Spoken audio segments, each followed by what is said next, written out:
السلام علیکم ورحمۃ اللہ وبرکاتہ.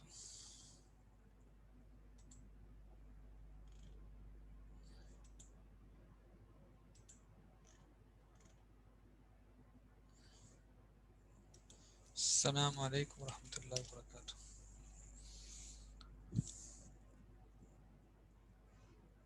بیٹے آواز کا کوئی پرابلم ہو تو بتائیے گا. آواز آپ مجھے سن سکتے ہیں؟ Abdullah Tariq, thank you very much for such a beautiful heart.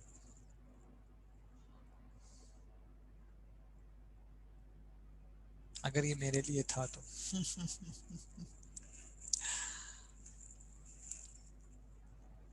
I take it as it was for me.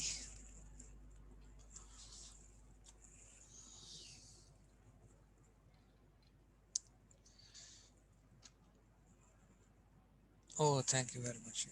So kind of you. Lovely.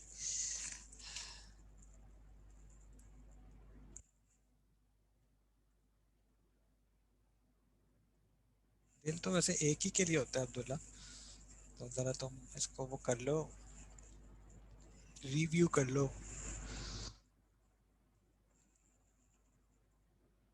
اللہ کا شکر سکلین, جزاک اللہ. احسن شبیر الحمدللہ. جس دن صبح صبح ہی اللہ تعالیٰ اور اللہ کے رسول صلی اللہ علیہ وسلم کے نام لینے کی توفیق ہو جاتی ہے نا, جیسے آج میری 8 بجے کلاس تھی, تو ایک بڑا عجیب سی, آپ نے بھی فیل کیا ہوگا کہ دن بہت اچھا اچھا گزرتا ہے. اللہ نے اپنے نام میں بڑی برکتیں رکھی ہیں. انفارچونیٹلی ہمارا لائف سٹائل ایسا ہو گیا ہے, رات کو دیر تک سونا, پھر صبح فجر نہیں پڑھتے اکثر لوگ. میں نے کچھ ایکسپرٹ سے سنا ہے کہ ہمارے اکثر مسائل صرف اسی بات سے حل ہو جائیں گے کہ ہماری فجر کی نماز میں اتنے لوگ آ جائیں کریں جتنا جمعے میں آتے ہیں. حالانکہ جمعے میں بھی پوری کمیونٹی نہیں آتی. تو آ، دن کا آغاز ہی اللہ تعالیٰ کا حکم توڑ کے ہوتا ہے. اللہ کا حکم ہوتا ہے آؤ نماز کی طرف آؤ, ہم نہیں آتے. اور پھر سارا دن ہم کہتے ہیں ہمارے ساتھ یہ برا ہوا وہ ہوا. بھائی جس نے سب کچھ اچھا کرنا تھا, جس کے ہاتھ میں تھا, دن کا آغاز ہی اس کا حکم توڑ کے ہوا. بتاؤ دن کیسا گزرے گا. تو اس وجہ سے دن کا آغاز اچھا ہوتا ہے الحمدللہ, جب کبھی بھی نماز ٹائم پر ادا ہو جاتی ہے اور اللہ کے نام سے آغاز ہو جاتا ہے. آپ بھی ایکسپیرینس کرو, انشاءاللہ دن بہت اچھا گزرے گا. وہ ایک حدیث میں نا کہ بنی آدم تو دن کے شروع کے حصے میں 4 رکعت میرے لیے پڑھ لیا کر, دن کے باقی جو کام ہے وہ میں بنا دوں گا. تو ٹرسٹ کر کے, ہم کہتے ہیں ہمیں سمجھاؤ کہ یہ کیسے ہوگا. اس کا جواب یہ کر کے دیکھ لو, ہو جائے گا. تو کر کے دیکھ لو, ہو جائے گا. السلام وعلیکم السلام مونا, تھینک یو ویری مچ. جی احسن ایسے ہی ہے, بہت اچھا دن گزرتا ہے. تھینک یو سکلین, جزاک اللہ بیٹا, اللہ آپ کو بھی بہت خوش رکھے. Thank you very much. And I hope کہ آپ لوگوں کو جو ہم پڑھ رہے ہیں کچھ سمجھ میں آ رہا ہے بہت زیادہ. میری کوشش ہے کہ میں بہت ہی آسان طریقے سے, ہو سکتا ہے اگر ہم کلاس میں اس کو ڈسکس کر رہے ہوتے تو کچھ ایسی چیزیں بھی آتی جو لیکن میری کوشش ہے کہ چلیں اب ہم آن لائن کریں تو ہم اس کو بہت ایزی رکھیں. لیکن اسٹل جو امپورٹنٹ کانسیپٹس ہیں, اور اگین میں کہتا ہوں کہ یار اسلامک اسٹڈیز گزر جائے گی, پڑھ بھی لو گے, کلیئر بھی کر لو گے, لیکن کوشش کرو کہ کچھ ایسے کانسیپٹس لے لو جو زندگی میں تمہیں ہیلپ کریں. تو اچھا چلیں خیر. ہم ڈسکس کر رہے تھے بیٹا اجتہاد کو, اور پھر ہم نے ایک ٹیبل ڈسکس کیا تھا. میں ذرا تھوڑا سا اس کو وہ بھی کرا دیتا ہوں کہ یہ دیکھو, ہم نے یہ ایک ٹیبل ڈسکس کیا تھا اور اس میں ہم نے یہاں پہ دیکھا تھا کہ کس کس جگہ پہ تو اجتہاد کی ضرورت نہیں پڑے گی, کیونکہ قرآن کا حکم موجود ہے, حدیث موجود ہے.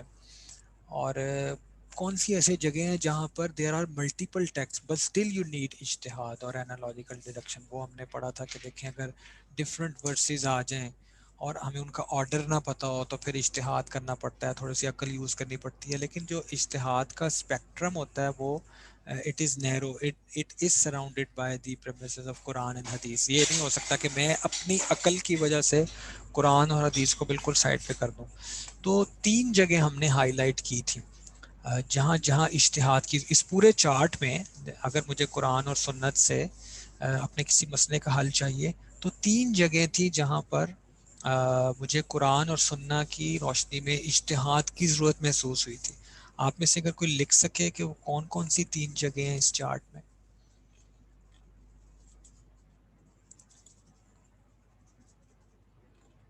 یہ چارٹ آپ کے سامنے ہے، اس کو دیکھیے اور کہاں کہاں پہ ہمیں اجتہاد کی ضرورت تھی. وی ریکوائرڈ اجتہاد. جیسے فرسٹ ہے there is a single text but one meaning, تو یہاں ہم نے کہا تھا کہ دیر از نو اجتہاد، نو اجتہاد is required if there is a single text. Different commands and meanings, ٹھیک ہے، ایک تو یہاں ضرورت تھی. Multiple text and multiple meanings, یہاں ضرورت تھی، ٹھیک ہے. اور اس پورے چارٹ میں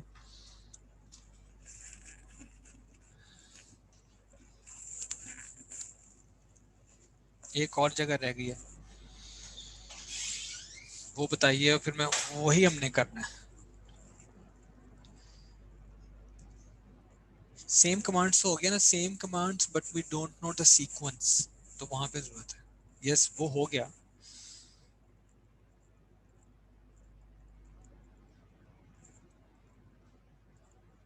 بالکل ٹاپ کے اوپر مس کر رہے ہو، دیکھو جہاں اسپیکنگ ہے اس کے ساتھ بھی ایک لکھا ہوا ہے، ون ٹیکسٹ ملٹیپل میننگس. ہاں یہاں ضرورت ہے سائلنٹ. یس محمد زعیم فیصل، رائٹ، سائلنٹ. دیکھو جہاں قرآن اور حدیث بالکل ہی سائلنٹ ہے وہاں سب سے پہلے اجتہاد کی ضرورت ہے. تو آج ہم نے جس ایریا کو فوکس کرنا ہے وہ یہ ہے، یہ کہ if قرآن and سننا the revealed sources are silent for some مسئلہ so what would the mujtahid do then. silent. کوئی ایگزامپل بتا سکتے ہو کسی ایسے پرابلم کی کرنٹ ایرا میں جہاں پہ یہ قرآن اور سننا اپیرنٹلی سائلنٹ معلوم ہوتے ہوں؟ کوئی ایسی ایگزامپل بتاؤ جس کو آپ کنسیڈر کرتے ہو یار یہ ایک ایسا مسئلہ ہے جس کا جواب مجھے قرآن اور سننا میں نظر نہیں آتا، ذرا سوچنا پڑے گا. کون سا مسئلہ ہو سکتا ہے؟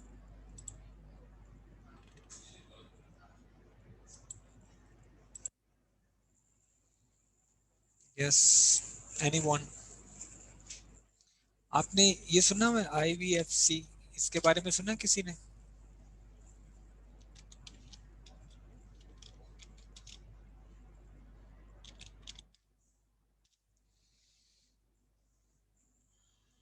ٹیسٹ ٹیوب بیبی، یہ بالکل جو ریسنٹ سینچری ہے، کرنٹ سینچری، اس کے اندر کا ایک مسئلہ ڈیولپ ہوا ہے. اس کے بارے میں اگر مسئلہ پوچھنا ہو جائز ہے ناجائز ہے، قرآن اور حدیث میں کچھ ملتا ہے اس کے بارے میں؟ کوئی آیت ہو جس میں کہا ہوگا ٹیسٹ ٹیوب بیبی از حرام، کوئی آیت ہے ایسی؟ کوئی حدیث ہو؟ کانٹ بھی، ہو ہی نہیں سکتی. موجودہ دور کا مسئلہ. ایئر پلین پہ قبلہ کا مسئلہ، یس محمد الرحمان، یہ ایک مسئلہ ہے کہ کیا کرنا ہے. شاباش، گڈ. اور کوئی مسئلہ سوچو جو بالکل کرنٹ ایرا کا اور جو لوگوں کے سامنے آیا ہو کہ یار اب بتاؤ کیا کرنا.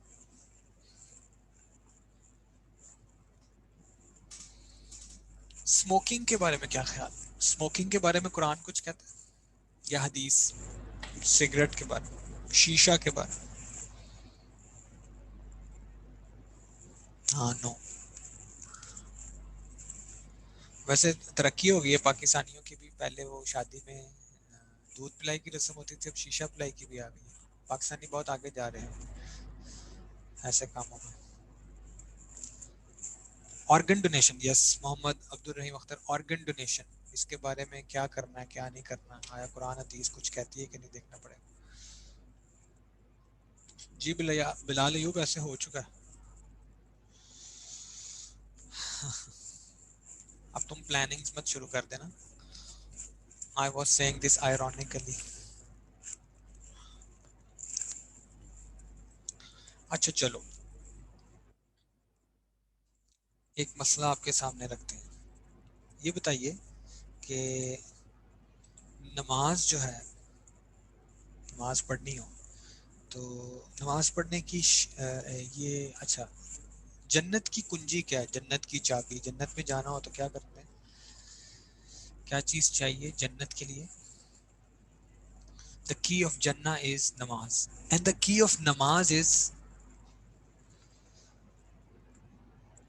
the key of namaz is وضو. فرمان ہے تو یس وضو. وضو کے لیے چاہیے پانی. what in case if there is no water؟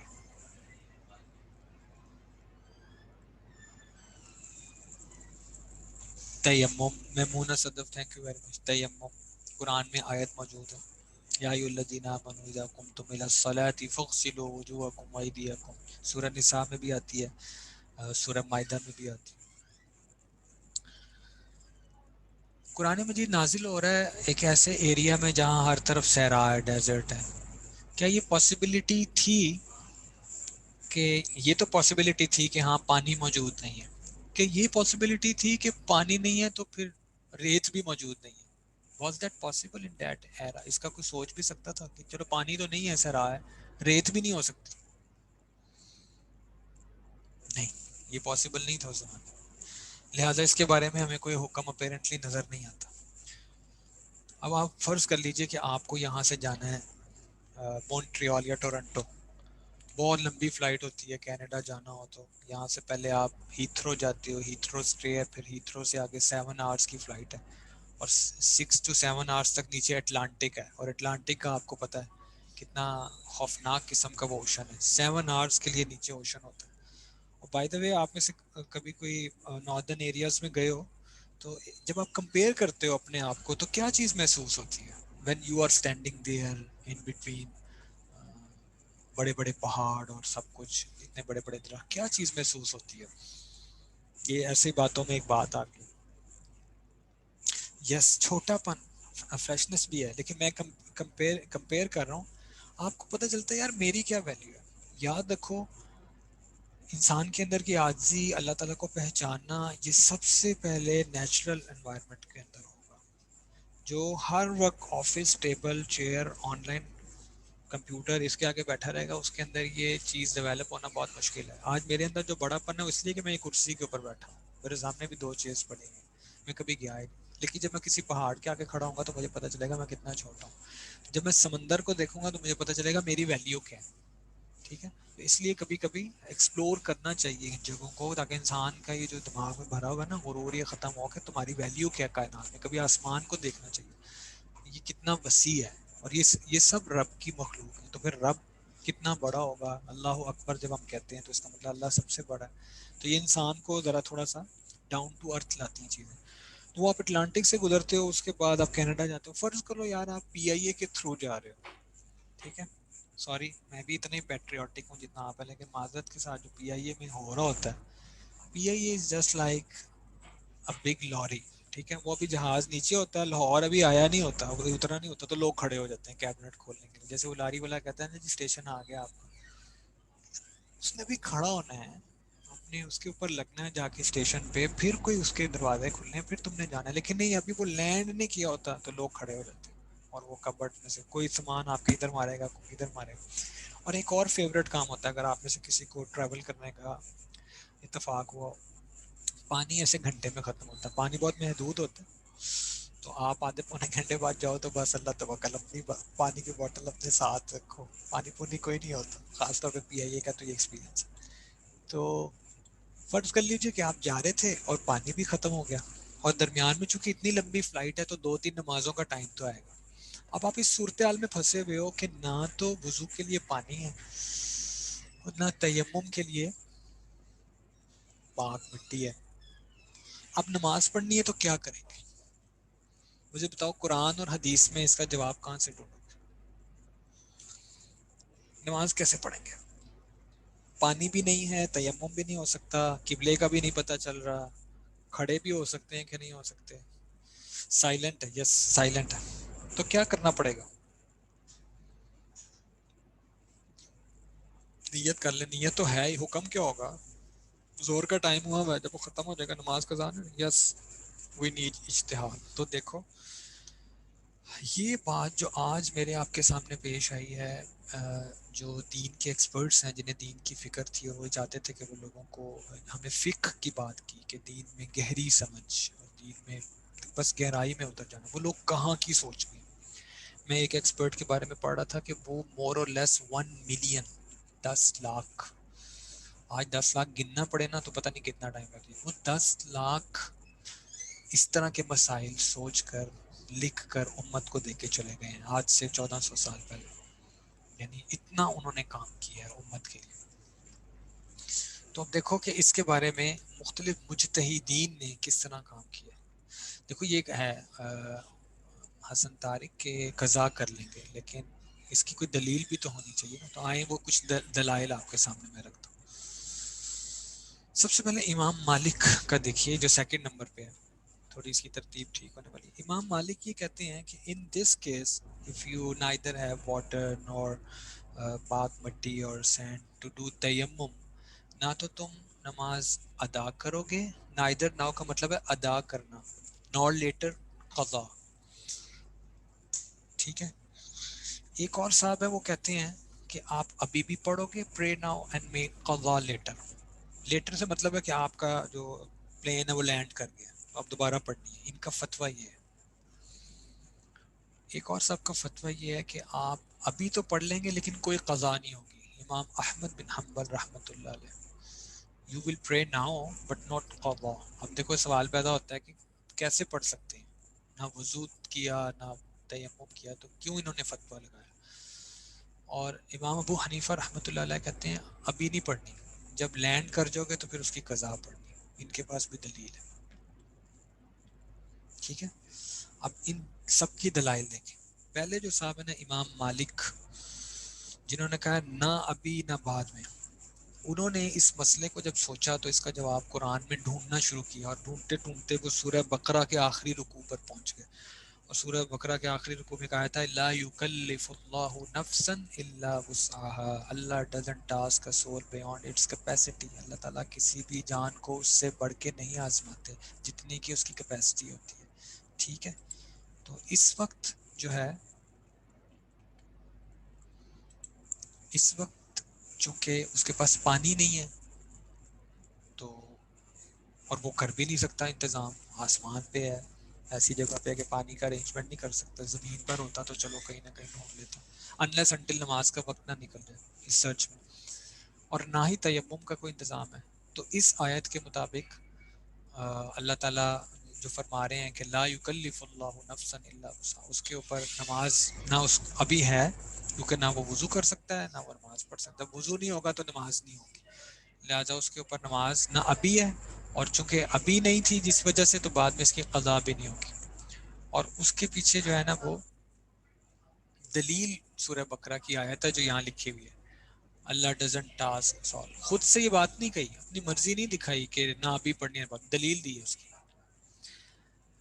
جو امام احمد بن حنبل ہیں، میں ان کو دوبارہ سے ترتیب اس لیے دے رہا ہوں کہ تھوڑا سمجھنے میں آسانی ہو جاتی ہے کانسیپٹس، اس لیے کہ احمد بن حنبل رحمۃ اللہ علیہ نے بھی وہی آیت دلیل کے طور پہ ڈھونڈی ہے جو امام مالک نے ڈھونڈی ہے، لیکن مزے کی بات یہ صاحب اس آیت سے جو مطلب لے رہے ہیں یہ اس سے ڈفرنٹ مطلب لے رہے ہیں، وہ یہ کہہ رہے ہیں کہ نماز ابھی پڑھنی پڑے گی، بعد میں قضا نہیں پڑھنی لیکن ابھی پڑھنی ہے۔ اب سوال یہ پیدا ہوتا ہے کہ ابھی وہ کیسے پڑھ سکتے ہیں جبکہ وضو ہی نہیں ہے؟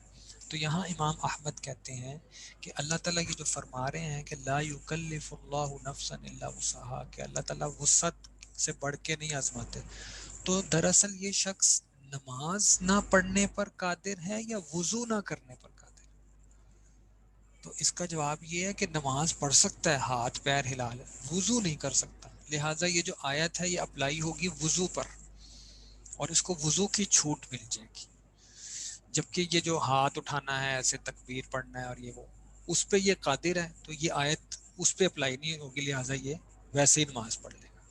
اور اس کو یہ نہیں کہا جائے گا کہ وضو نہیں ہے تو نماز نہیں پڑھ سکتے، بھئی وضو پر یہ قادر ہی نہیں ہے، لہٰذا لا یکلف اللہ نفسا، اللہ بھی اس کے اوپر کوئی بوجھ نہیں ہے، اس سے نہیں پوچھا جائے گا۔ دیکھو ایک ہی آیت ہے اور دونوں نے اس سے دو مطلب نکالے۔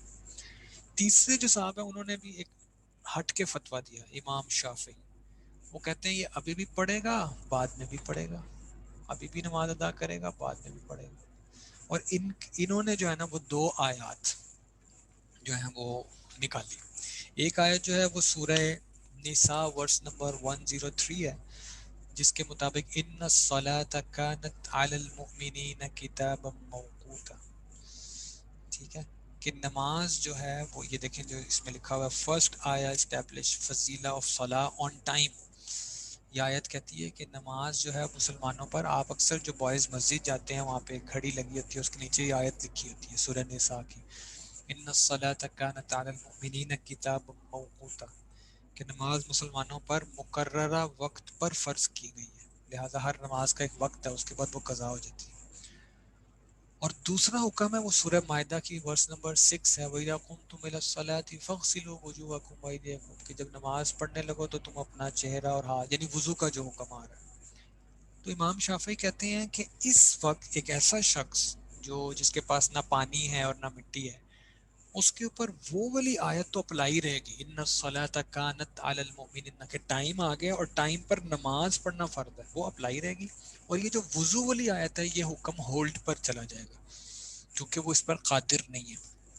لہٰذا جب وہ لینڈ کرے گا یا وہ کسی ایسی جگہ پہنچے گا، پرانے زمانے میں ایروپلین تو نہیں ہوتے تھے، لہٰذا اس کا جب وہ کسی ایسی منزل پہ پہنچے گا تو اب چونکہ دوسری آیت جو ہولڈ پر چلی گئی تھی وہ بھی اپلائی ہو جائے گی، تو لہٰذا اب اس کو، لیکن تب تک کیا ہوگا، نماز کا وقت نکل چکا ہوگا، تو اس کو نماز دوبارہ وہاں پہ وضو یا تیمم کر کے پڑھنی پڑے گی۔ لہٰذا ایک حکم کو وہ پلین میں پورا کرے گا یا ایسی جگہ پہ پورا کرے گا جہاں پر نماز والا حکم ٹائمنگز والا اپلائی ہو رہا ہے، اس کو وہاں فالو کرے گا، اور وضو والے کو وہ اپنی منزل پر پہنچ کر فالو کرے گا۔ ٹھیک ہے، کوسچنز اینڈ میں۔ اس کے بعد جو امام ابو حنیفہ ہیں انہوں نے فتویٰ دیا کہ وہ نماز نہیں پڑھے گا اور ڈیفینیٹلی قضا ہی کرے گا، یعنی اگر آپ پلین میں جا رہے ہو تو جب آپ لینڈ کر جاؤ گے نا تو آپ پھر وہ قضا کریں۔ اس کے پیچھے بھی ایک دلیل ہے، اس کی دلیل یہ ہے، قرآن کی آیت یہ ہے، یا ایھا الذین آمنوا اذا قمتم الی الصلاۃ، کہ جب نماز پڑھنی ہو، اسی آیت سے انہوں نے نکلا کہ تم وضو کر لیا کرو۔ تو وہ کہنے لگے کہ جس طرح اصل حکم، ہر چیز کا ایک اصل حکم ہوتا ہے، ایک اس کا سبسٹیٹیوٹ ہوتا ہے، جیسے نماز جب پڑھنی ہو اور طہارت حاصل کرنی ہو تو اصل حکم ہے وضو کرنا، but if you are not able to perform that original حکم there is a substitute that is تیمم۔ تو ان کا اصول یہ ہے کہ سبسٹیٹیوٹ تب تک سامنے نہیں آتا جب تک اصل حکم موجود ہو، جب اصل حکم ہٹ جائے گا یا کسی وجہ سے آپ اب سبسٹیٹیوٹ اس کی جگہ لے سکتے ہیں۔ دلیل وہ یہ دیتے ہیں کہ تیمم آپ تبھی کرتے ہو جب پانی نہ ہو، یہ نہیں کرتے کہ پانی پڑا ہوا ہے تو آپ کہتے ہیں پانی ہے لیکن پھر بھی میں تیمم کر لوں، نہیں، اس کی اجازت تب ہوگی جب پانی نہ ہو۔ اسی طرح وہ کہتے ہیں نماز پڑھنے میں اصل حکم کیا ہے، ادا کرنا، پرے نہ ہو، اور قضا سبسٹیٹیوٹ ہے، پرے لیٹر، اور قضا تب ہی اپلائی ہوگی جب آپ ادا نہ کر سکتے ہوں۔ ایسا نہیں ہو سکتا کہ ایک ہی وقت میں آپ کہہ لیں کہ میں اس کو اب ادا بھی کر لیتا ہوں اور قضا بھی کر لوں گا، نہیں، اصل کی موجودگی میں سبسٹیٹیوٹ اس کی جگہ نہیں لے سکتا، اصل حکم کی موجودگی میں سبسٹیٹیوٹ نہیں آئے گا۔ لہٰذا یہ شخص جب کسی ایسے منزل پہ پہنچے گا جہاں پر پانی یا تیمم کا انتظام ہو سکے تو وہاں پر یہ قضا ہی کرے گا۔ آپ مجھے بتائیں ان چاروں میں سے کون ٹھیک ہے؟ چاروں نے ایک سلوشن دیا آپ کو کیا لگتا ہے کہ کون ٹھیک ہے اور کون غلط ہے؟ جی میں تیمم کا طریقہ بھی آپ کو بتا دوں گا انشاءاللہ اینڈ میں، لیکن کوسچن مسٹ بی ریلیونٹ نا، تو میں انشاءاللہ آپ کو بتا دوں، کیونکہ ابھی ہم جو چیز ڈسکس کر رہے ہیں وہ یہ ہے کہ ہم نے یہ ڈیسائیڈ کرنا ہے ان چاروں میں سے کون ٹھیک ہے۔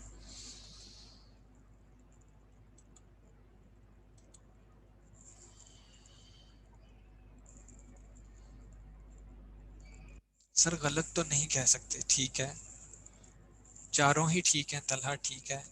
کوئی کسی کو غلط لگا کہ یار اس کے پاس تو دلیل ہی نہیں ہے، یا اس نے قرآن اور سنت سے ہٹ کے بات کہی ہے؟ سب نے دلائل کے ساتھ بات کی، ٹھیک ہے، بالکل ٹھیک ہے۔ اچھا آپ یہ بات کیوں کہہ رہے ہو کہ یہ سب ٹھیک ہے؟ آپ کے پاس کیا دلیل ہے؟ آپ کے پاس کیا دلیل ہے کہ یہ سب ٹھیک کہہ رہے ہیں؟ کوئی ایک اسٹوڈنٹ بتا دے۔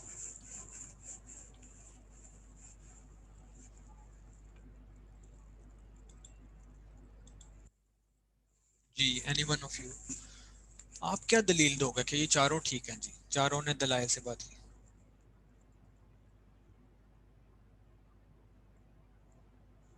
قرآن سے دے رہے ہیں، ریفرنس دے رہے ہیں، اوتھینٹک ہیں۔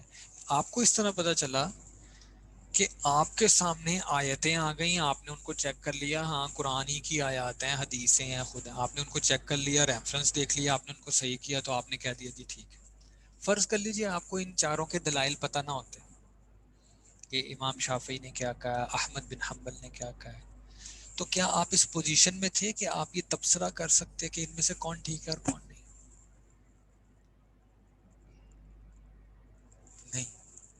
اب معاشرے میں کیا ہوتا ہے، اب میں جس طرف آپ کو لانا چاہ رہا تھا، جس چیز پر بحث ہو رہی ہوتی ہے، کیا ہمیں اس کی بیک گراؤنڈ کا سارا علم کہ کون کون سی آیت ہے، کون کون سی حدیث ہے، فلاں فرقہ یہ کہتا ہے، فلاں یہ کہتا ہے، کیا ہم سارے بیک گراؤنڈ سے واقف ہوتے ہیں؟ اور پھر ہم یہ دلیل دیتے ہیں فلاں بڑا ٹھیک ہے، فلاں غلط ہے، کیا ہمیں کوئی حق پہنچتا ہے؟ اکیڈیمکلی بتاؤ، جذبات کو سائڈ پہ رکھو، تمہاری فیلڈ ہے اکاؤنٹنگ، تم پڑھتے ہو یار، میں اکاؤنٹنگ کے اوپر آ کے بغیر اس کی بیک گراؤنڈ جانے ایک لفظ ٹھوک دوں، تم کیا ہنسو گے نا، اور کیا کرو گے کہ یہ نہ اس بندے کا بیک گراؤنڈ ہے، نہ اس کو کچھ پتا ہے، فیلڈ اس کی اسلامی سبجیکٹ ہے، اور یہ آ کے جو میرے سبجیکٹ میں بات نہیں. تو یہ ایک بہت بڑی زیادتی ہے جو ہم معاشرے میں اس وقت کر رہے ہیں، اور یہ ایک بہت بڑی وجہ بھی ہے لڑائیوں کی، کہ ہم جب فرقہ پرانہ بحث میں پڑھتے ہیں تو معذرت کے ساتھ ہم جس سیکٹ پہ خود بھی عمل کر رہے ہوتے ہیں، بہت معذرت کے ساتھ ہمیں اس کی مکمل وہ نہیں ہوتی، معلومات نہیں ہوتی. بس ایک عقیدت ہے کہ میرا فرقہ یہ کرتا ہے میں بھی یہ کروں گا، وہ کیوں کرتا ہے نہیں پتا، حالانکہ ہمارے بڑوں کو پتا ہوتا ہے. بڑوں سے مراد ہے کہ جس فرقے کو میں ٹرسٹ کرتا ہوں، اس فرقے کے جو ایکسپرٹس ہیں ان کو پتا ہوتا ہے کہ یار اس کے پیچھے یہ قرآن یا حدیث کی آیت، مجھے نہیں پتا ہوتا. لیکن میں نہ پتا ہونے کے باوجود بھی اپنے دوست کو کہہ رہا ہوتا ہوں تم غلط کرتے ہو. کیا ایسا کرنا چاہیے؟ نہیں. لہذا بغیر مکمل بیک گراؤنڈ جانے، جس طرح کسی بھی سبجیکٹ کے اوپر لب کشائی کرنا، بولنا ایک غیر علمی حرکت ہے، اس کو کسی بھی فیلڈ کے، تم کسی بھی ڈاکٹر کو جا کے اس کی پرسکرپشن کے اوپر چیلنج کرو جبکہ تم خود ڈاکٹر نہیں ہو، تو وہ ڈاکٹر تمہیں اٹھا کے اپنے کلینک سے باہر پھینک دے گا. Who are you to tell me, right? لیکن ہم جب ایک مولوی کو، ایک عالم کو، ایک فاضل کو جس کے پاس سم ہاؤ کچھ بیک گراؤنڈ ہے، یہ کہہ دیتے ہیں کہ ہم نے بھی بڑا پڑھا ہے، بڑا پڑھا کچھ نہیں ہوتا. تو یہ تھوڑی سی زیادتی علماء کے ساتھ بھی ہے، یہ تھوڑی سی زیادتی معاشرے میں ہمارے کولیگز کے ساتھ بھی ہے جو اپنے سیکٹس پہ عمل کر رہے ہیں، اپنے کسی مسئلے پہ عمل کر رہے ہیں. ہمارے اسٹوڈنٹ فرینڈس فیلوز کے ساتھ بھی زیادتی ہے کہ ہم مکمل بیک گراؤنڈ جانے بغیر کامنٹ کرتے ہیں، اور پھر اسی وجہ سے اختلافات ہوتے ہیں. تو میں نے شروع میں ایک بات کی تھی، جی میں مونا، بہت اچھی بات ہے.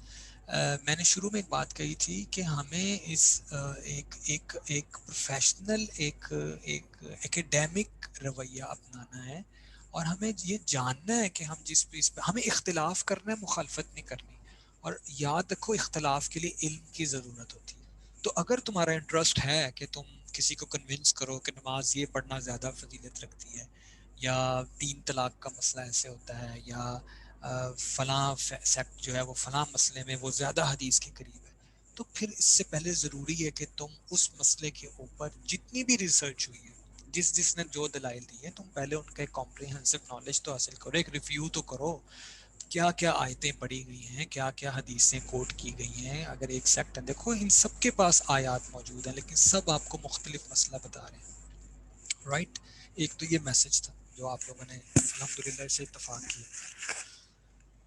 اچھا، ایک اور کانسیپٹ میں نے اب آپ کو یہاں پہ دینا ہے انشاءاللہ، پھر اس کے بعد ہماری یہ چیز ختم ہو جائے گی. دیکھو ہم جب اوپر ہم نے سٹارٹ کیا تھا تو ہم نے سورسز آف نالج میں پڑھا تھا کہ دو سورسز وہ ہیں جو ریویلڈ ہیں، ٹھیک ہے؟ قرآن اینڈ سننا.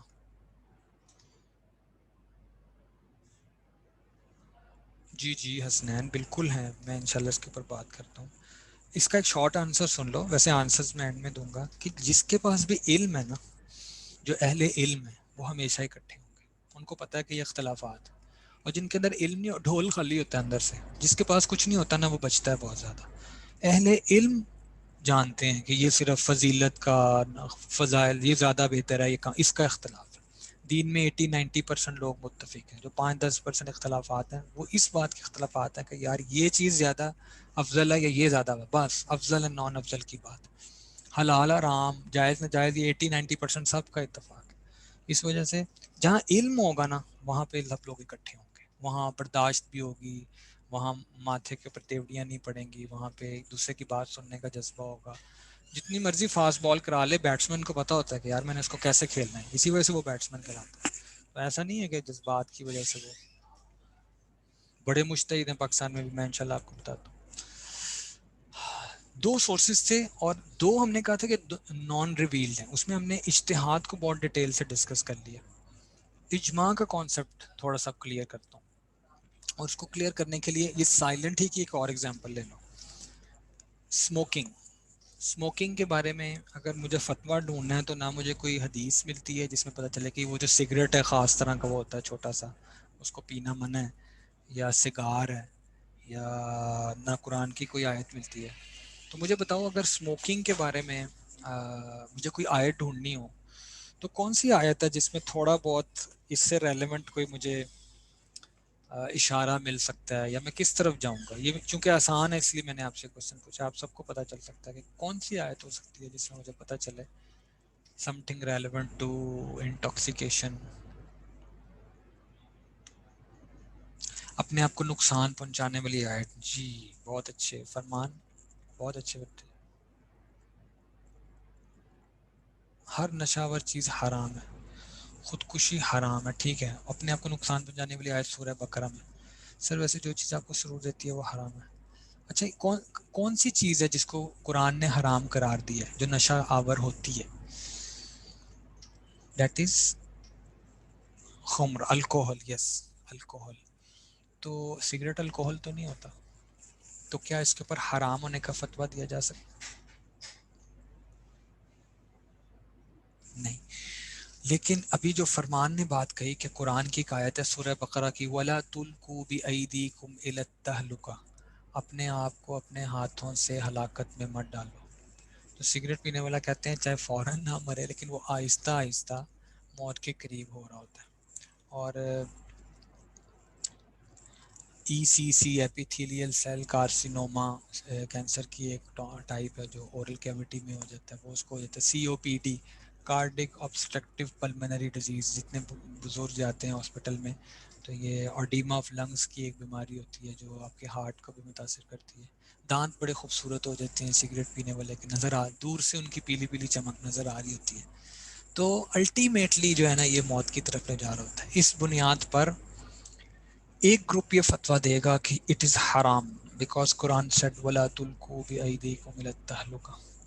لیکن ایک طرف جو ہے وہ ایک گروپ کہتا ہے کہ یار چھوڑو پرے، مجھے تو میں ایسے بزرگوں کو جانتا ہوں 90+ ہے 95، وہ کہتے ہیں چھوڑو یار، ہمیں تو اتنے سال 20 سال کی عمر سے سگریٹ پی رہے ہیں تو ہمیں تو کچھ بھی نہیں ہوا، لاؤ یار پکڑاؤ ایک لگاتے ہیں تو ہم تو نہیں مرے.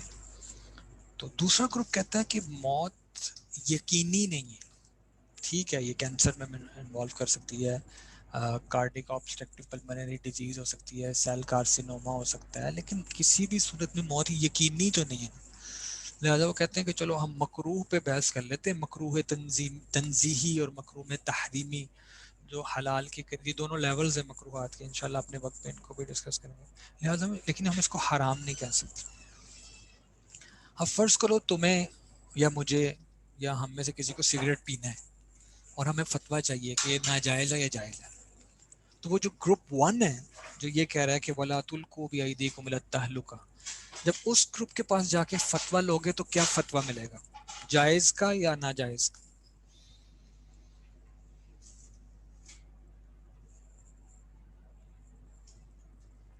ناجائز، ٹھیک ہے. اور یہ گروپ جو کہتا ہے کہ یار موت یقینی تو نہیں ہے نا، اور نہ ہی یہ انٹاکسیکیٹ کرتا ہے اس طرح جس طرح الکوہل کرتی ہے، جس طرح اللہ نے الکوہل کو ناجائز قرار دیا ہے، وہ انٹاکسیکیٹ کر دیتی ہے، بندہ بالکل ہوشوں میں نہیں رہتا. سگریٹ پینے سے ایسا نہیں ہوتا. وہ گروپ کیا فتویٰ دے گا؟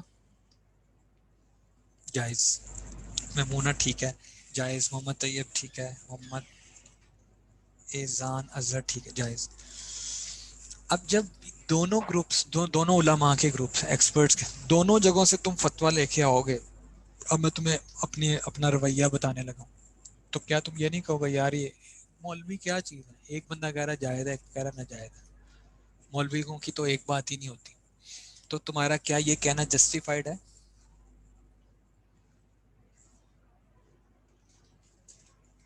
نو. بیکاز the reason why کیوں نہیں ہے جسٹیفائڈ؟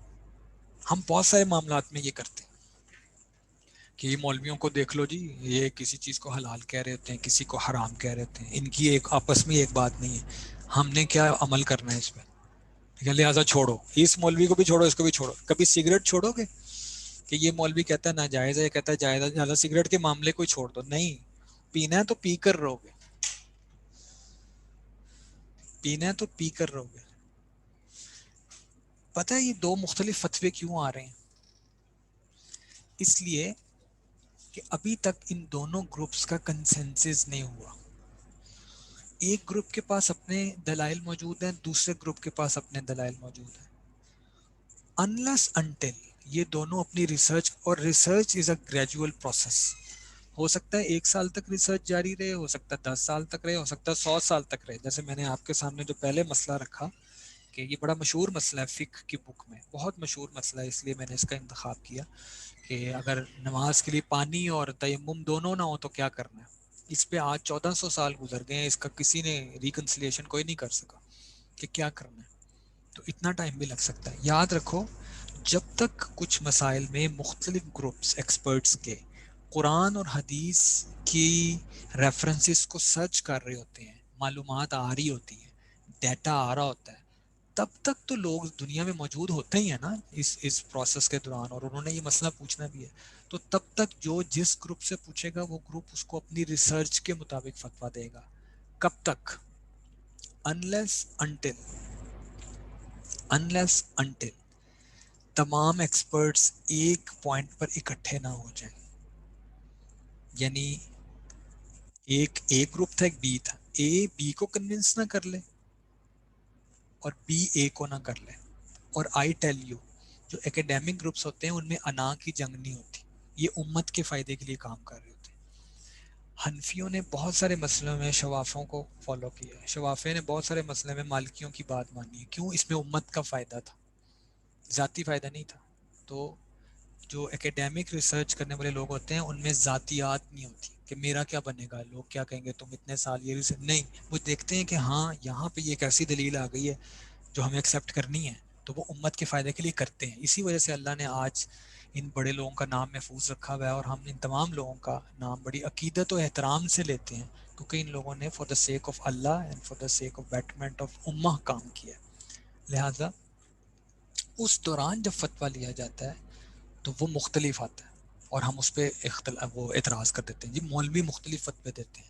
لیکن یاد رکھو جب کسی مسئلے کے اوپر تمام علماء کا اتفاق ہو جائے اور وہ امت کو ایک متفقہ فیصلہ یا میجورٹی کا، آپ کہہ لیں 100 میں سے 95% ایکسپرٹس مل گئے ہیں، میجورٹی بھی کنسیڈر کی جاتی ہے کیونکہ اللہ کے نبی کی ایک حدیث ہے کہ میری امت جو ہے وہ کبھی بھی گمراہی پر اکٹھی نہیں ہوگی، میجورٹی ہمیشہ صحیح بات کرے گی.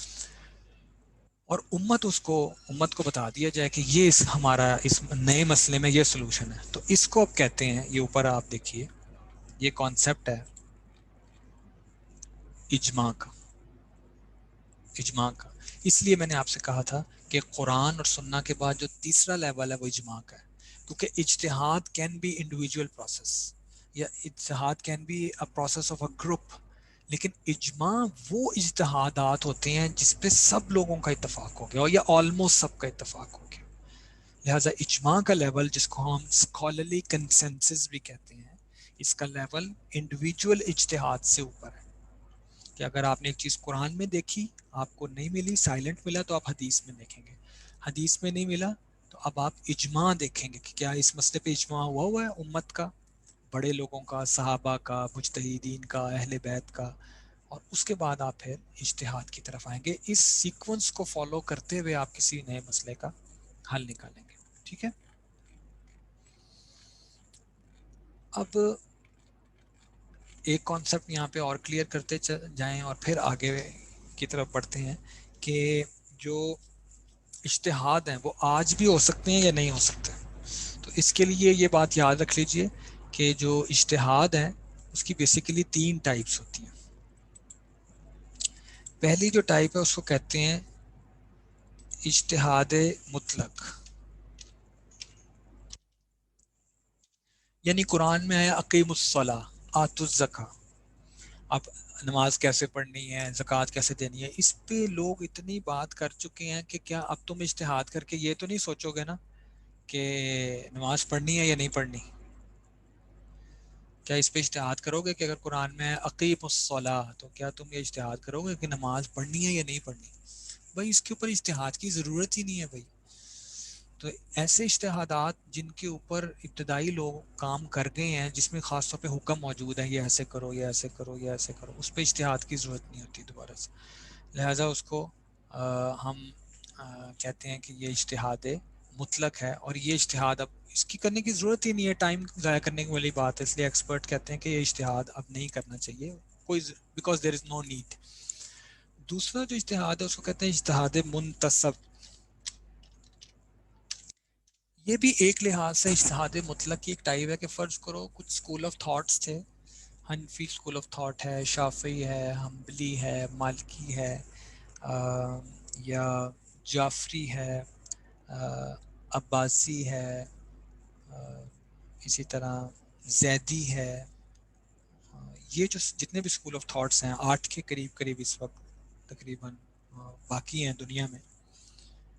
تو یہ جو اسکول آف تھاٹس ہیں، یہ جن لوگوں نے جن پرنسپلز پر اپنی ریسرچ کی، پھر کچھ لوگوں نے اپنے پرنسپلز تو نہیں بنائے، انہی بڑوں کے پرنسپلز پہ ان کی بات کو آگے بڑھایا.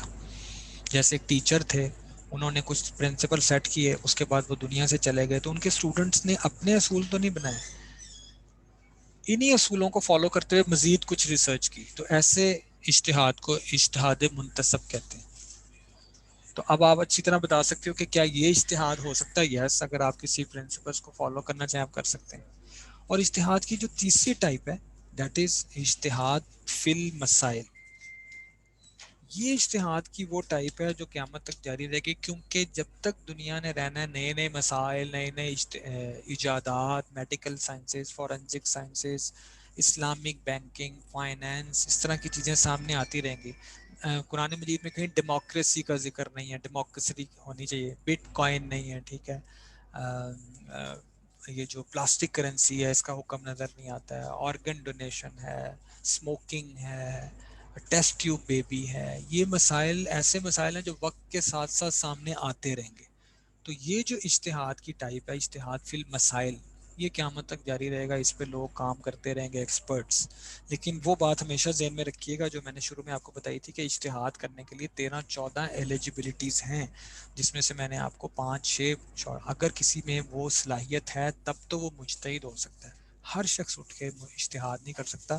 انفارچونیٹلی آج جس شخص کو تھوڑا بہت بھی وہ کچھ کتاب میں پڑھ لیتا ہے، یا اس کو لگتا ہے کہ یار مجھے وہ یوٹیوب پہ ایک چینل بٹھاتا ہے، اپنے سامنے کچھ کتابوں کے ڈھیر لگاتا ہے، پیچھے وہ لگاتا ہے، اور وہ کہتا ہے میں بہت بڑا مجتہد ہوں، جو مجھے سمجھ آئیے کسی کو سمجھ نہیں. حالانکہ اجتہاد کے لیے ایک بہت ہی ماسٹرنگ نالج آف قرآن، حدیث، knowing all the consensus, knowing having the ability of analogical deduction, and knowing the mastering knowledge of Arabic grammar and comprehension وہ چاہیے. اس کے بعد ایک بندہ سوچ سکتا ہے کہ وہ اجتہاد کرے یا نہ کرے.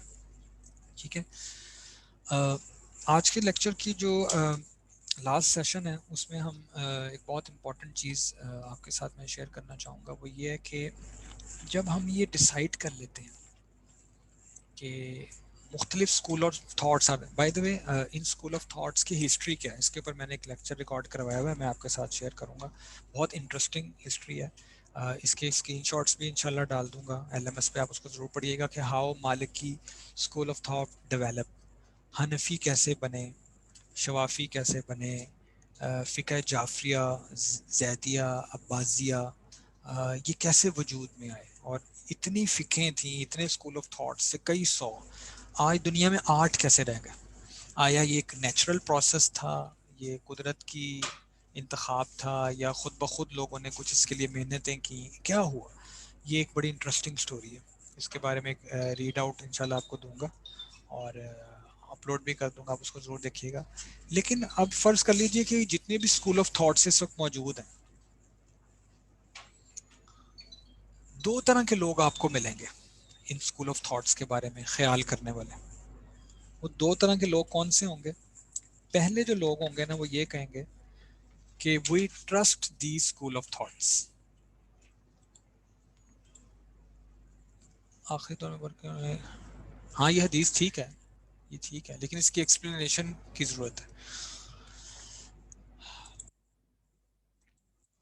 دو طرح کے لوگ ہوں گے اسکول آف تھاٹس کے بارے میں. دیکھو اس وقت ہمارے ہر طرف مختلف سیکٹس کے لوگ ہوتے ہیں. کوئی کہتا ہے میرا ایکس اسکول آف تھاٹ ہے, کوئی کہتا ہے وائی ہے. ہمیں انہیں کے ساتھ موو کرنا ہے نا, معاشرے میں آگے بڑھنا ہے. چونکہ میں مسلمان ہوں تو میری ذات سے سب کو امن اور آتشی ملنی چاہیے. تو ان کے ساتھ کیسے چلنا ہے اس بارے میں ہم بات کرتے ہیں. جب آپ یہ مان لیتے ہو کہ یہ اسکول آف تھاٹس موجود ہیں تو دو طرح کی مینٹیلٹیز سامنے آتی ہیں. نمبر ون, ہمارے معاشرے میں کچھ لوگ ہیں, میں ایکیڈیمک انالیسس کر رہا ہوں, یہ ان بائسڈ انالیسس ہے, آپ کو فیصلہ خود کرنا ہے. میں کچھ چیزیں آپ کے سامنے رکھنا چاہتا ہوں اور آپ بھی اس میں ضرور پارٹیسپیٹ کریں. ایک گروپ یہ کہتا ہے کہ we trust these school of thoughts, we trust فقہ جعفریہ, we trust فقہ حنفی, we trust شاف, اور پھر آگے کیٹیگریز ہیں. کچھ کہتے ہیں یار مجھے حنفی اسکول آف تھاٹ زیادہ سمجھ میں آتا ہے اور میں کنونسڈ ہوں ان کے دلائل سے, لہٰذا آئی ول فالو حنفی اسکول آف تھاٹ. کچھ لوگ کہتے ہیں آئی ول فالو حنبلی اسکول آف تھاٹ. کچھ لوگ کہتے ہیں کہ وی ول فالو جعفریہ اسکول آف تھاٹ بیکاز ان کی ریسرچ پہ ہمارا ٹرسٹ ہے. رائٹ, اس ٹرسٹ کرنے کو جو ٹرم یوز ہوتی ہے اکیڈیمکلی وہ ہے تقلید کرنا. تقلید عربی کا لفظ ہوتا ہے قلادہ. قلادہ جانور کے گرد جو وہ خوبصورت سا باندھ دیتے ہیں اس کو بھی قلادہ کہتے ہیں, جس کی وجہ سے وہ ایک خاص سمت میں جانا آسان ہوتا ہے. تقلید کرنا. اور دوسرا گروپ جو یہ کہتا ہے کہ کیا تم نے اسکول آف تھاٹس کی بات لگائی ہوئی ہے, یہ تو فرقے بازی ہے. We do not trust school of thoughts, we will follow directly Quran and Sunnah. Right, یہ ایسے لوگ ہوتے ہیں نا, ایسے لوگوں کو ہمارے معاشرے میں کہا جاتا ہے غیر مقلد. یہ اکیڈیمک ٹرم ہے, کوئی نیگیٹو ٹرم نہیں ہے. جو لوگ ٹرسٹ کرتے ہیں اسکول آف تھاٹس پہ ان کو کہتے ہیں دیز آر مقلد پیپل, اور جو لوگ ٹرسٹ نہیں کرتے ان کو کہتے ہیں غیر مقلد پیپل, یعنی اسکول آف تھاٹس پہ نہیں کرتے. آئیے اب ہم ان دونوں گروپس کے کچھ ایڈوانٹیجز اور ڈس ایڈوانٹیجز اکیڈیمیکلی ڈسکس کر لیتے ہیں. سب سے پہلے ہم ان لوگوں کو لے لیں جو لوگ یہ کہتے ہیں کہ we will follow Quran and Sunnah directly and not fiqh, not school of thoughts, because it's فرقے بازی. اس سے اختلاف بڑھتا ہے. 8 رائے سامنے آتی ہیں کیونکہ 8 اسکول آف تھاٹس موجود ہیں, تو بندے کے سامنے 8 باتیں آتی ہیں, تو اس سے اختلاف ہوتا ہے. بات میں دم ہے نا, کہ ایک ہی بات. ابھی آپ یہ مسئلہ دیکھ لو تیمم والا, 4 رائے سامنے آ گئی ہیں, تو وہ کہتے ہیں کہ کنفیوز ہو جائے گا بندہ, کیا کروں کیا نہ کروں. تو بڑی اچھی بات ہے, وہ کہتے ہیں قرآن کو فالو کرو. فرض کر لیجئے تھوڑی دیر کے لیے آپ فرض کر لیں, میں بھی فرض کر لیتا ہوں کہ میں اس گروپ کو جوائن کر لیتا ہوں ایز اے لے مین. میری کوئی میں ایک اکاؤنٹنٹ ہوں, قرآن حدیث میرا فیلڈ نہیں, لیکن مجھے یہ بات صحیح لگی ہے اور میں چاہتا ہوں ہاں میں قرآن اور سنت کو فالو کروں. مجھے کوئی مسئلہ پیش آ جاتا ہے زندگی میں, سب سے پہلے کس چیز کو دیکھنا ہوتا ہے مسئلے کا حل تلاش کرنے کے لیے؟ ابھی پڑھا اوپر, سورسز آف اسلامک شریعہ لا, قرآن. قرآن میں قرآن میں اپنے مسئلے کا حل ڈھونڈنے بیٹھا تو آگے پتا چلا کہ قرآن is in Arabic and I am an accountant. میں نے عربک نہیں پڑھی ہوئی, کیا مجھے میرے مسئلے کا حل مل جائے گا؟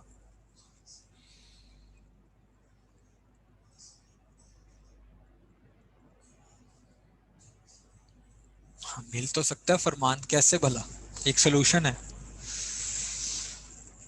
ٹرانسلیشن سے. مجھے یہ بتائیے وہ ٹرانسلیشن کس نے کی ہوگی؟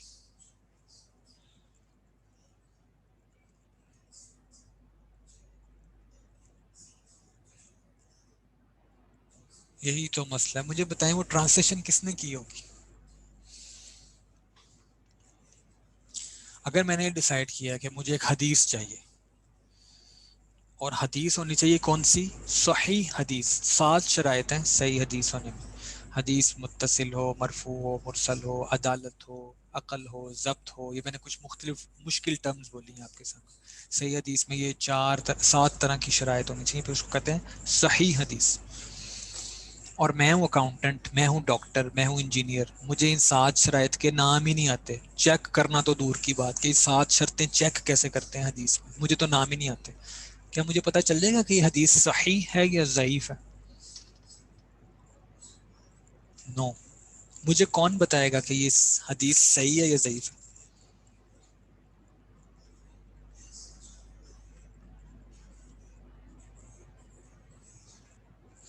وہ ہاں ایک جواب آیا مولوی، ایک آئے گا مجتہد علماء. وہ علماء وہ مجتہد جن کے گروپ کو میں نے جوائن کیا، لیکن جب میں نے یہ گروپ بنایا تھا کہ I am not going to trust anyone, I will directly consider Quran and Sunnah, تو میرا دعویٰ تو یہ تھا کہ میں کسی پہ ٹرسٹ نہیں کرتا، میں خود کروں گا. اب میں کیا کر رہا ہوں؟ مجھے ٹرسٹ کرنا پڑ رہا ہے کہ نہیں کرنا؟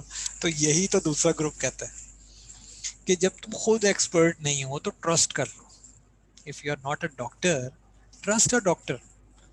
یا تو خود ڈاکٹر بن جاؤ نا، تو پھر اب خود کو خود میڈیسن دو. لیکن اگر تم خود ڈاکٹر نہیں ہو تو اپنی جان کے ساتھ پنگا نہ کرو، رسک مت لو، جان جائے گی. یہی دوسرا گروپ کہتا ہے. لہٰذا یہ گروپ جو یہ کہتا ہے کہ قرآن اور سننا، ان کی اچھی بات یہ ہے کہ یہ قرآن اور سننا جو پہلے دو سورسز ہیں.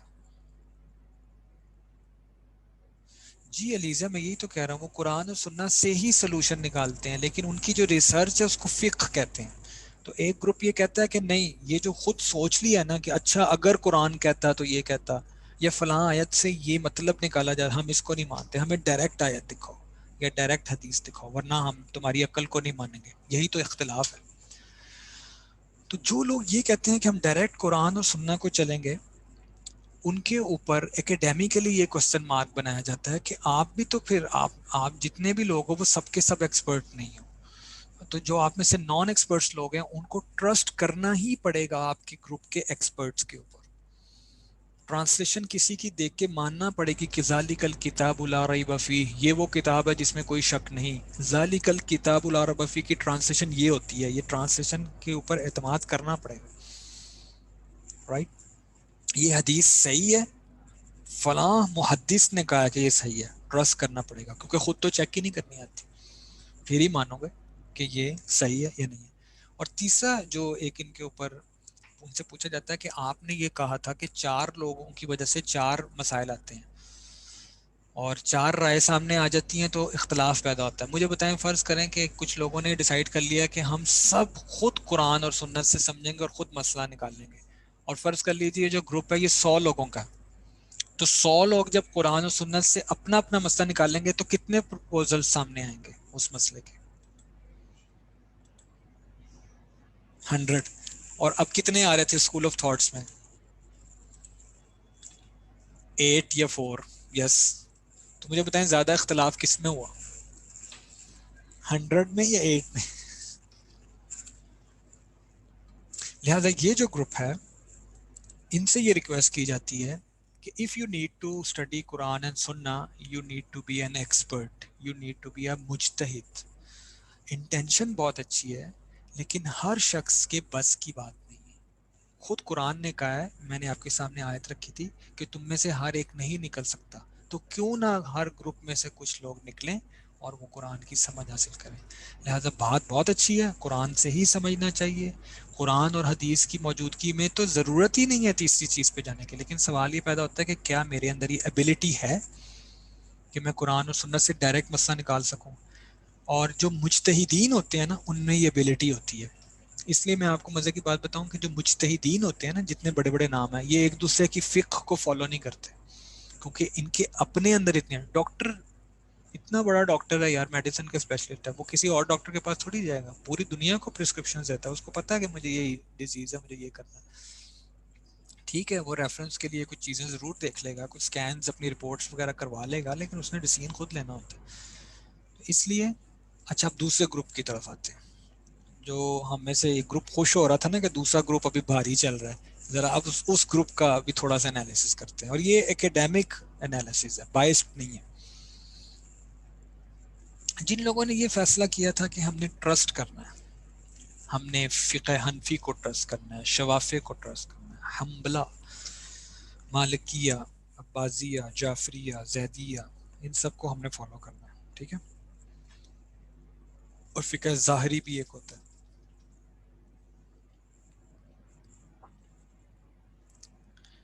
یہ بظاہر تو بڑے اچھے اصول کے اوپر چل رہے ہیں کہ جیسے کہ اللہ نے بھی فرمایا ہے کہ ہر شخص نہیں نکل سکتا، تو چلو جس نے اپنے آپ کو وقف کیا ہے، والنٹیئر کیا ہے، اور ہم نے اچھی طرح اس کو ریسرچ بھی کیا. جس طرح ہم ڈاکٹر کے پاس جاتے ہیں یا ہم کوئی شاپنگ کرنا چاہتے ہیں یا ہم کوئی چیز خریدنا چاہتے ہیں تو ہم مارکیٹ میں جاتے ہیں, دیکھتے ہیں کہ یہ بندہ ٹھیک ہے. ہم نے کوئی ٹریولنگ کرنی ہے تو ایجنٹ کے بارے میں پوری کہ یار ہمارے پیسے تو نہیں کھا جائے گا.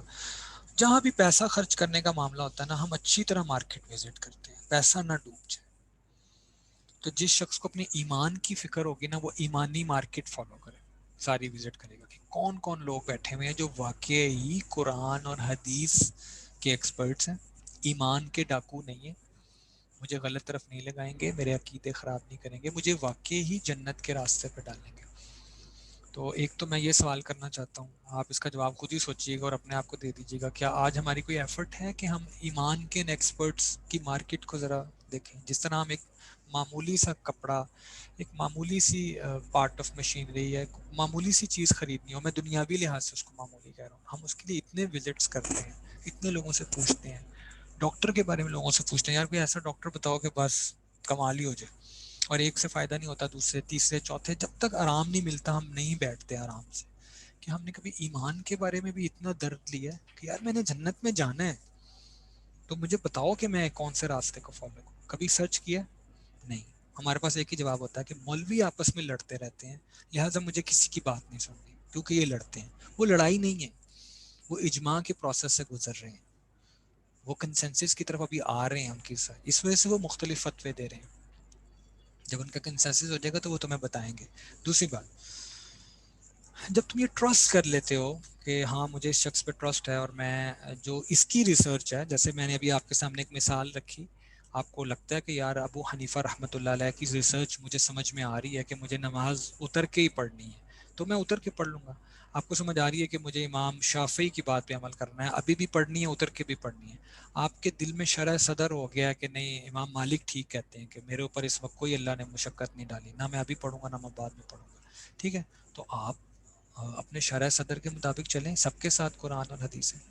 لیکن یہ اس گروپ کی خرابیاں کیا ہیں, یہ گروپ کیا کرتا ہے. نمبر ون, دیکھو ہر حکم میں ایک آسانی ہوتی ہے, ایک سختی ہوتی ہے. نماز میں سختی کیا ہے, کھڑے ہو کے پڑھنا ہے, قیام کرنا ہے, تراویح ہو رہی ہے تو لمبی دیر پہ. اور اس میں آسانی کیا ہے, اگر اللہ تعالیٰ کی طرف سے تقدیر میں کوئی عذر پیش آ گیا, تم بیمار ہو گئے, اور نارمل والی تھکاوٹ نہیں کہ سارا دن کرکٹ کھیل لیا تو عشاء کی نماز بیٹھ کے پڑھ, نہیں یہ والی نہیں, کوئی جینون ریزن آ گیا جس کی وجہ سے تم بیمار ہو گئے, تو شریعت کہتی ہے تم بیٹھ کے نماز پڑھ لو, گویا یہ رخصت ہے. تو دین کے ہر حکم میں ایک ایک سائڈ تھوڑی سی سخت ہوتی ہے اور ایک سائڈ میں تھوڑی سی نرمی مل رہی ہوتی ہے. ہم لوگ جو یعنی وہ لوگ اس وقت ہم وہ گروپ ہیں جو جس نے یہ ڈیسائیڈ کیا ہوا کہ we are going to trust some فقہ, سم اسکول آف تھاٹس. ہم لوگ تب کیا کریں گے کہ جس حکم میں آسانی ہمیشہ ادھر جائیں گے. یعنی اگر مجھے فقہ حنفی میں آسانی نظر آ رہی ہے میں اس کو فالو کروں گا, اور جس جگہ پہ فقہ حنفی کا حکم سخت ہوگا میں کہوں گا بائے بائے. پہلے میں نے کیا دعویٰ کیا تھا, آئی ٹرسٹ فقہ حنفی, فار ایگزامپل کہہ رہا ہوں آئی ٹرسٹ فقہ جعفریہ.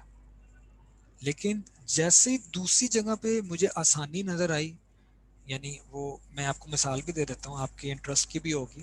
ایک اسکول آف تھاٹ کہتا ہے لا نکاح الا لی ولی, کہ جو لڑکی کا ولی ہے, اس کا والد ہے, یا جو اس کی اجازت کے بغیر نکاح نہیں ہوتا. تو جب کچھ لوگ چکر چلا چلو کے بات بک کے کر لیتے ہیں تو پھر وہ دوسرے اسکول آف تھاٹ کے مفتی کو فون کرتے ہیں, کیونکہ ان کے پاس حدیث ہے, میں نام نہیں لے رہا لیکن ایک اسکول آف تھاٹ ہے جو یہ کہتا ہے کہ نکاح ہو جاتا ہے, گو کہ یہ نکاح ناپسندیدہ نکاح ہے. یہ جو حدیث میں فرمایا گیا کہ نہیں ہے تو اس کا مطلب ہے کہ بھئی پھر اس میں برکت نہیں ہے, ایسا نہیں کرنا چاہیے, لیکن نکاح بہرحال ہو جاتا ہے. پھر وہ نا فالو ساری زندگی اس کو کرتے ہیں, لیکن فتویٰ کے لیے ادھر جاتے ہیں. ایک اسکول آف تھاٹ ہے اس نے ساری زندگی فالو کیا ہے اس اسکول آف تھاٹ کو جو یہ کہتا ہے کہ 3 طلاقیں دراصل ایک ہیں, ان کی ریسرچ ہے اس پہ, لیکن جب اس سے ہو جاتی ہیں تو وہ ادھر جا کے فتویٰ لیتا ہے کہ یار میں تو 3 دے دیا, میں کیا کروں. تو آسانی, نفس کو فالو, اس لیے مکس اینڈ میچ کو منع کرتے ہیں کہ عام آدمی مکس اینڈ میچ نہ کرے. کیوں, اس سے پرپز آف لائف اللہ تعالیٰ کے دین کو فالو کرنا نہیں رہے گا, نفس کو فالو کرنا ہو جائے گا, آسانی کو فالو کرنا ہو جائے گا. لہذا مکس اینڈ میچ نہ کرو. But yes, there is a group of people which is allowed to do mix and match, یعنی وہ کبھی ایک جگہ کی بات لے سکتے ہیں, کبھی دوسرے کی جگہ کی لے سکتے ہیں. Can anyone tell what is the name of that group? کون سا گروپ ہے جس کو یہ اجازت ہے کہ وہ مکس اینڈ میچ کر سکتا ہے؟ عام بندے کو اجازت نہیں ہے کیونکہ وہ نفس کے پیچھے لگے گا.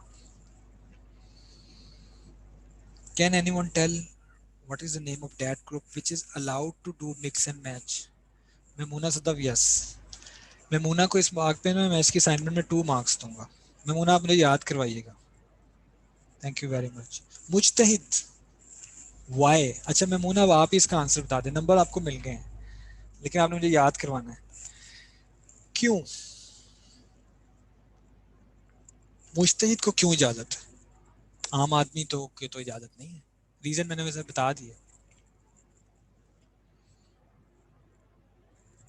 کیونکہ وہ ایک اتحاد کرتے ہیں. نہیں یہ تو انڈرسٹوڈ ہے نا. مجتہد کا مطلب ماسٹر ہے وہ بھی ٹھیک ہے, ایکسپرٹ ہے, علم ہے یہ بھی ٹھیک ہے. شاباش, یہ سارے جواب ٹھیک ہیں.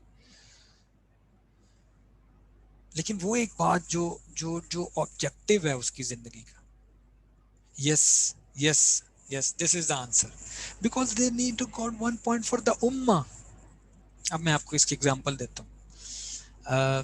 فقہ حنفی کے اندر ایک ایسی خاتون جس کا شوہر گم جائے, اس کے لیے فتویٰ موجود. پتہ کیا فتویٰ موجود ہے کہ اس کو کتنی دیر انتظار کرنا ہے اپنے شوہر کا اور پھر وہ شادی کر سکتی ہے یا وہ آزاد ہوگی. اب میں آپ کو جواب دوں گا, آپ کہیں گے کہ سر اس کا مطلب ہے ہم نہ ہی سمجھے. پھر 80 ایئرس. فقہ حنفی یہ فتویٰ دیتا ہے کہ ایسی خاتون جس کے شوہر گم جائیں, فقہ یہ کہتی ہے کہ اس کو 80 سال انتظار کرنا ہے. پنجابی میں کہتے ہیں اسی نہ ہی سمجھی.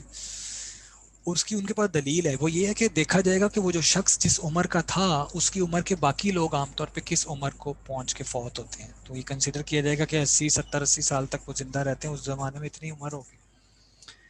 امام مالک کا فتویٰ یہ ہے کہ 4 سال انتظار کرنا ہے, اور ان کے پاس بھی دلیل ہے. کیونکہ مدینہ منورہ سے اس وقت اگر چاروں طرف جانا ہو نا, مشرق مغرب شمال جنوب, تو 6 ماہ کا سفر تھا. ویسٹ کی طرف جا رہے ہو 6 ماہ جانے میں لگیں گے, 6 ماہ آنے میں 1 سال, پھر 6 ماہ ادھر جانے میں آنے میں 2 سال, پھر 6 ماہ ادھر جانے میں, دنیا کی چاروں طرف جانے میں ٹوٹل 4. کہ اگر ایک شخص کی ڈیوٹی لگائی جائے کہ جاؤ ڈھونڈ کے آؤ, تو وہ 4 سال بعد واپس آ جائے گا. اس بنیاد پر انہوں نے سوچ کے یہ فتویٰ دیا کہ 4 سال انتظار کیا جائے گا اس کے بعد. تو اب موجودہ دور میں جو حنفی اسکول آف تھاٹ ہے, انہوں نے امت کی آسانی کے لیے یہ فتویٰ دیا ہے 4 سال والا. اگر حنفی طلاق کے معاملے میں سخت ہیں تو وہ فطرانے کے معاملے میں نرم بھی ہیں. آپ کو پتہ ہے شوافی اور حنابلہ کے نزدیک صدقہ فطر وہ جو آتا ہے نا, اتنی گندم دو.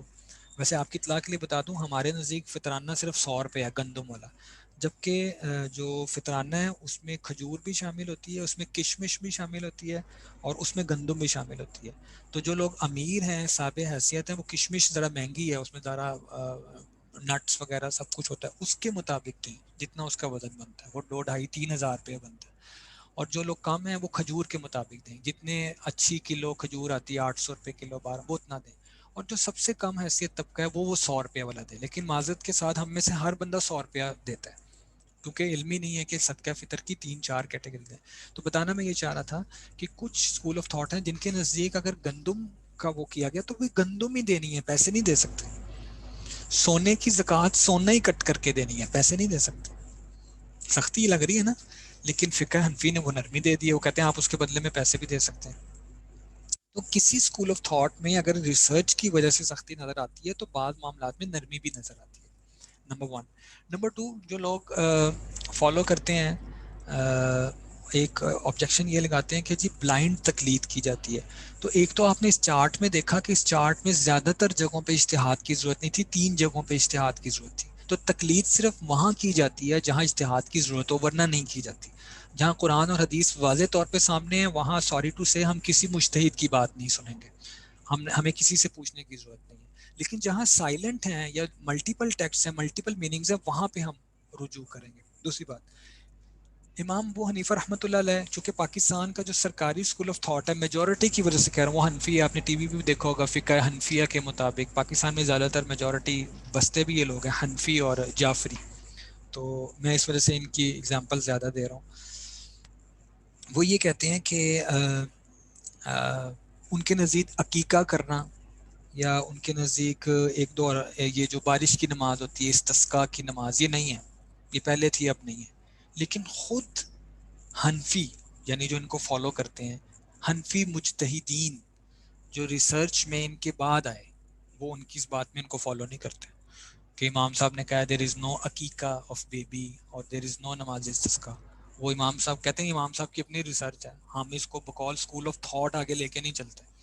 اسی طرح حنبلی, شافعی, فقہ جعفری میں بھی بہت ساری ایسی چیزیں ہیں جو اصول سیٹ کرنے والوں نے اپنی ریسرچ میں لکھی لیکن بعد کے ایکسپرٹس نے ان کو جاری نہیں کیا, یا امت کی آسانی کے لیے دیگر اسکول آف تھاٹس کی ریسرچ کو ایکسیپٹ کر کے اس کے مطابق فتویٰ دینا شروع کر دیا. تو اگر اکیڈیمیکلی دیکھا جائے نا, اکیڈیمیکلی دیکھا جائے تو یہ اسکول آف تھاٹس آپس کے ساتھ بہت جڑے ہوئے ہیں. یہ جہاں امت کا فائدہ دیکھتے ہیں وہاں پر امت کے فائدے کے مطابق اپنے فتوے سے وڈرا بھی کرتے ہیں, پیچھے بھی ہٹتے ہیں, اس کو ماڈیفائی بھی کرتے ہیں.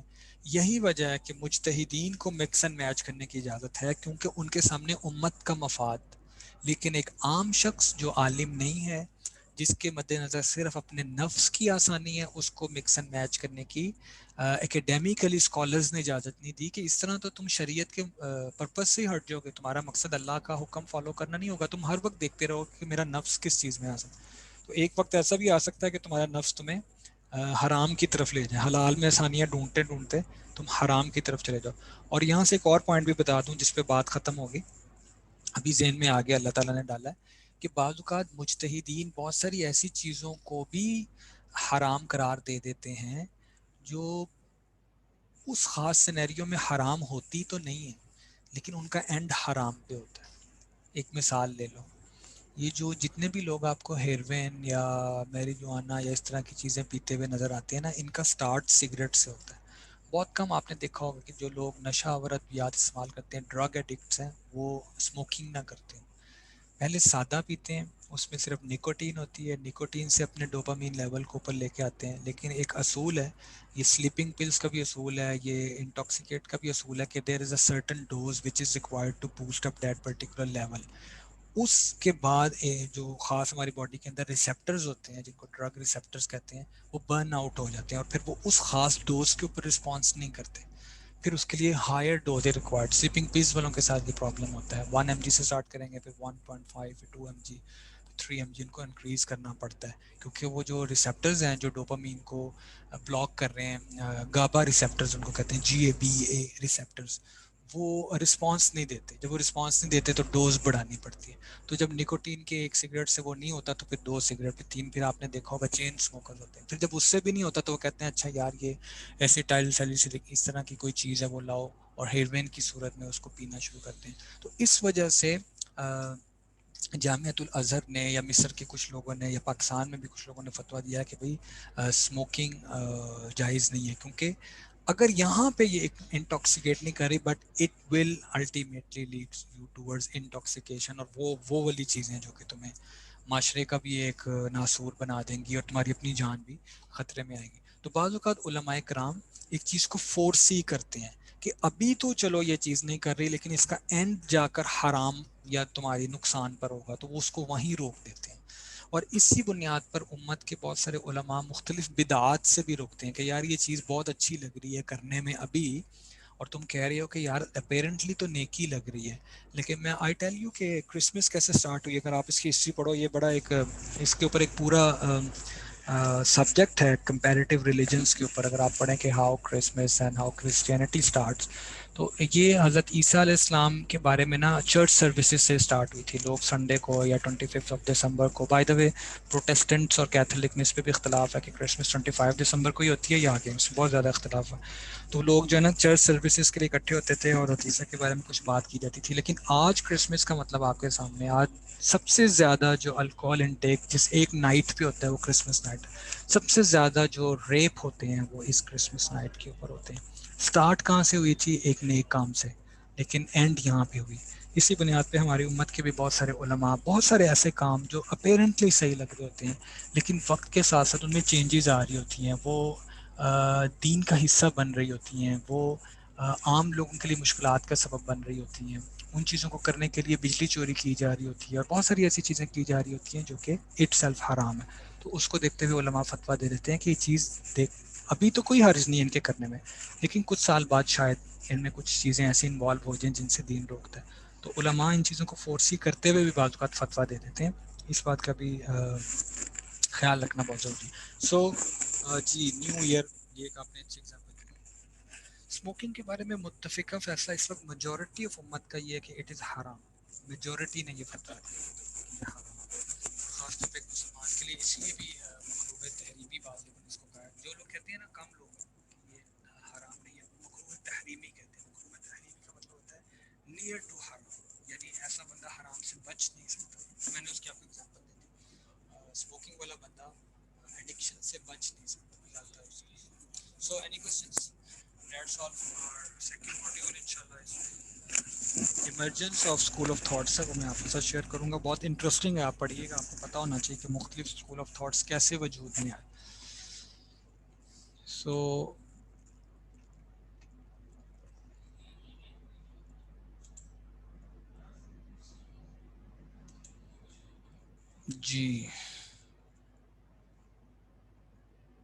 جی اگر کوک کے بارے میں اس کے ایکسپرٹس کہہ دیں, جیسے کوک کے بارے میں بہت سارے لوگ یہ کہتے ہیں کہ یہ اس سے کیلشیم لیول جو ہے نا وہ کم ہو جاتا ہے بونز میں سے, فری ریڈیکلس کو یہ بڑھاتی ہے اور ایجنگ پروسیس کو انکریز کرتی ہے. تو اگر اس کے بارے میں فتویٰ آ جائے اور ایکسپرٹس اس پہ اتفاق کر لیں کہ یہ الٹیمیٹلی نقصان ہے, تو پھر کوک ہو یا کوئی بھی ایسا ڈرنک ہو جو ایڈکشن کی طرف لے جا سکے انسان کو, اور پھر انسان کی جو نیڈز ہے ایڈکشن کی وہ اس سے پوری نہ, اور وہ اس سے زیادہ اوپر جانے کی کوشش کرے, تو یہ پرنسپل یاد رکھ لو. تو چاہے اس میں برانڈ اے بی سی جو بھی آ جائے وہ ٹھیک نہیں ہوگا. یس محمد احمد, آئی ول مارک یور پریزنس بیٹا. ٹھیک ہے جی. محمد زعیم فیصل.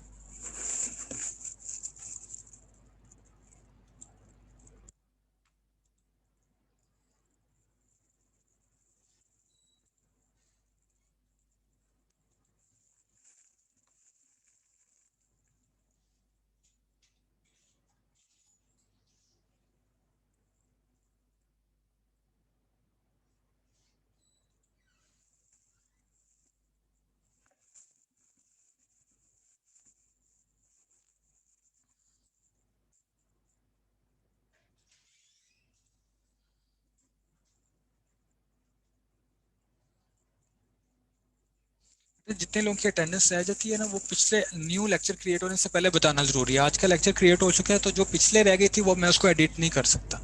اس میں سے آپ فوری طور پہ اپنی وہ دیکھا کرو اور مجھے فوری طور پہ رپورٹ کیا کرو تھرو ای میل. لہٰذا 8 دسمبر کی جتنے لوگوں کی اٹینڈنس رہ گئی وہ مارک نہیں ہو سکتی. اس کو اسی دن, آج میں جتنے لوگوں کی لگا دوں گا ابھی تھوڑی دیر تک, آپ کو آج کل میں اس کو دیکھ کے مجھے رپورٹ کرنا ہے, پھر ہی اس کو ایڈٹ کیا جا سکتا ہے. نیو لیکچر کریشن کے بعد نہیں ہو سکتا. Okay, thank you very much. Yes you can. اللہ تعالیٰ آپ کا آج کا باقی کا دن بہت اچھا کر دے. السلام علیکم.